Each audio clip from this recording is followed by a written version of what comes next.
لا إله إلا الله لا إله إلا الله لا إله إلا الله محمد رسول الله. Nikmat kita manusia dimaafkan nikmat yang terbaik dan sama-sama berada di atas Allah Ta'ala pada tengah ini terus sebanyak bincangkan perkara yang mendekatkan diri kita dengan Allah Subhanahu Wa Ta'ala. Dari kitab ni yang kita cuba baca terus-menerusnya bagi mereka yang tak pernah lagi ataupun yang ada tak jelas ya. Oleh antara matlamat ataupun tujuan kita membaca kitab ini supaya kita nak merealisasikan balik, merenungkan kembali apa artinya kita hidup ataupun mengenal agama Islam. Apakah jelek-jelek kita memang dilahirkan dari Islam ataupun apakah kita memang hobi-hobi kita ataupun tengok orang Islam kita Islam. Inilah yang ditulis oleh Ustaz Fatahiyahkan ini untuk nak mengeluarkan kita Islam katanya hanya Islam yang seperti itu, Islam yang kita kata secara makam Islam ikut-ikutan atau Islam sono. Tetapi apa yang nak dibawa oleh kita nak mulakan dari itu Islam yang sebenar, Islam yang tunduk dan patuh yang sebenar dari segi akidah kita, dari segi ibadah kita, dari segi akhlak kita, dari segi kehidupan keluarga kita. Dan begitu juga yang sebenarnya kita nak pastikan atau kita ingat bahawa hidup kita hanya untuk Islam dan kerja kita tidak lain selain pada menegakkan Islam, nak menyebarkan Islam. Itu yang nak dibawa kita, itu tugas kita. Sebab Allah tak jadikan kita sia-sia. Kita telah pun selesai introduction yang telah masuk sedikit mengenai bab saya Muslim tunduk dan patuh di sunnah akidah. Kita dah tengok lah 4 poin yang kita lalui bahawa poin yang pertama secara ringkasnya mana kita mesti beriman, mesti yakini bahawa pencipta ini adalah Allah yang maha bijaksana, maha mengetahui segala masalah. Allah mana ada pencipta, bukan dia jadi begitu saja, bukan dia jadi secara kebetulan, tapi ini adalah di atas kehendak Allah Subhanahu Wa Taala. Dan yang kedua, poin yang kedua yang telah kita bincang, Allah tak jadikan setiap perkara ini sia-sia ataupun jadi macam itu saja, tapi adalah masalah dan tujuan.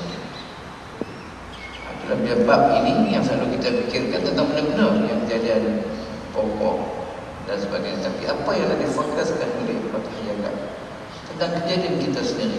Apakah Allah jadi kita ni sia-sia begitu saja? Allah jadi suka apa tak ada. Mana dia boleh kita tengok semua pertanggungjawaban di atas dunia ini banyak terletak di atas pundak manusia. Mana Allah tak jadikan kita ni sia-sia, maka mesti ada tugas kita. Dia jalan dunia, Allah jadikan mata untuk apa, jadikan telinga untuk apa, dan segala-galanya. Ini yang telah kita bincang sedikit hari itu. Dan poin yang ketiga yang telah kita lihat juga, saya mestilah beriman bahawa Allah Ta'ala itu mengutuskan Rasul-Rasul dan diturunkan untuk mereka kitab-kitab yang juga mengajar manusia mengenali Allah dan memahami matlamat keadaan mereka, asal-usul mereka dan segala-galanya. Sebab sekarang ni orang kata agama semua sama, kan? Islam pun lagi kalau pasal pluralism. Semua agama nama baik, sebab kita agama itu hanya inna din 'inda Allahi Islam, dan Allah warning kita, wala tamutunna illa wa antum muslimun. Jangan kamu mati sehinggalah kamu beragama Islam. Sebab itu Allah sendiri kata tak ada agama yang sebenarnya hanya Islam saja. Sebab kadang-kadang orang cuba menyamakan Islam dengan agama yang lain. Jadi contohnya itu perbandingan agama, letakkan Islam, Kristian dan macam ini. Dia kata, oh budak, kau sepaham dapat, kau sama budak.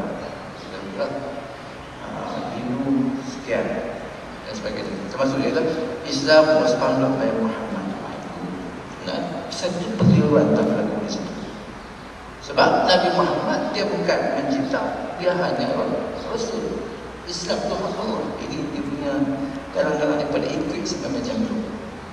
Tak kenal, kan? Bahkan ada tempat-tempat yang lain dia kata Muhammad Nasrul. Apa? Undang-undang Muhammad. Bukan Imam Muhammad undang. Allah letakkan Nabi hanya membaca, menyebarkan iman, menjelaskan kepada apa orang yang satu ucap ini. Apa salah? Ini perkara yang kadang-kadang dia nampak macam bersahaja, tetapi itu ada makna-makna yang tertentu.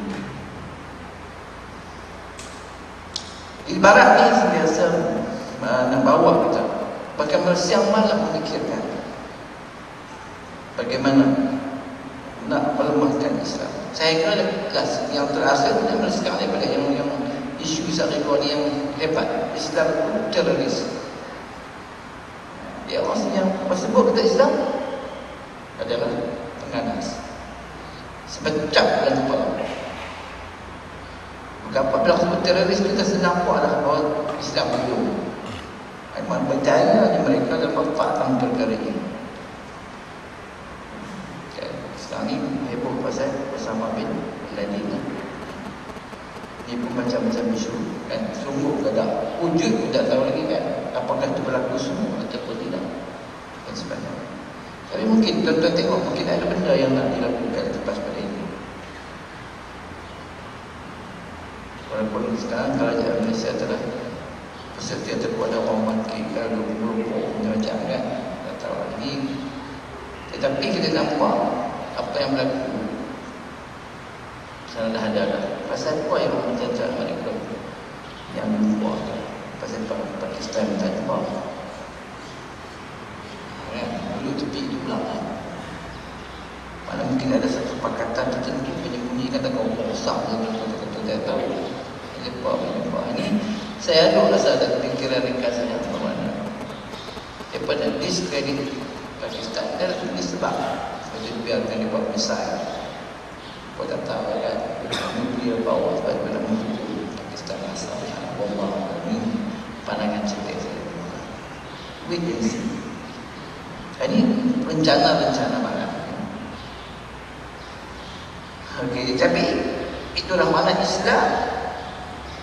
Bila Allah jadikan agama Islam sebagai agama di sama Allah. Allah bukan biar kepada manusia, bahkan Allah hantar Rasul untuk menjelaskan antara kitab yang kepada kita. Sehingga kalau yang mengaji tak ada susah, tetapi ini yang susah, kan? Okey, itu poin yang kita lihat. Saya mesti beriman bahawa maqamat pujian Tuhan ialah menerima Allah Jalla, seperti mana Allah SWT sendiri menjelaskan, memberi penuh ketaatan dan mengabdikan diri kepada Allah. Sebab Allah jadikan manusia ini bukan sia-sia, bahkan Rasul tujuannya wa ma khalaqtul jinna wal insa illa liya'budun. Tidak aku jadikan jin dan manusia kecuali untuk diri hamba. Itu yang telah kita lihat. Kita bukan perkara baru, bukan banyak. Okey, poin yang kelima pada hari ini kita akan teruskan perbincangan kita pada ini tentang ialah saya mesti beriman bahawa ganjaran bagi orang mukmin yang taat kepada Allah ialah syurga. Sebab itu masa peringkat awal Nabi berdakwah, offer Islam kepada kaum, pernah ditanya apakah balasan, apakah habuan yang kami dapat dalam Islam? Apa namanya? Syurga yang dijadikan, kan?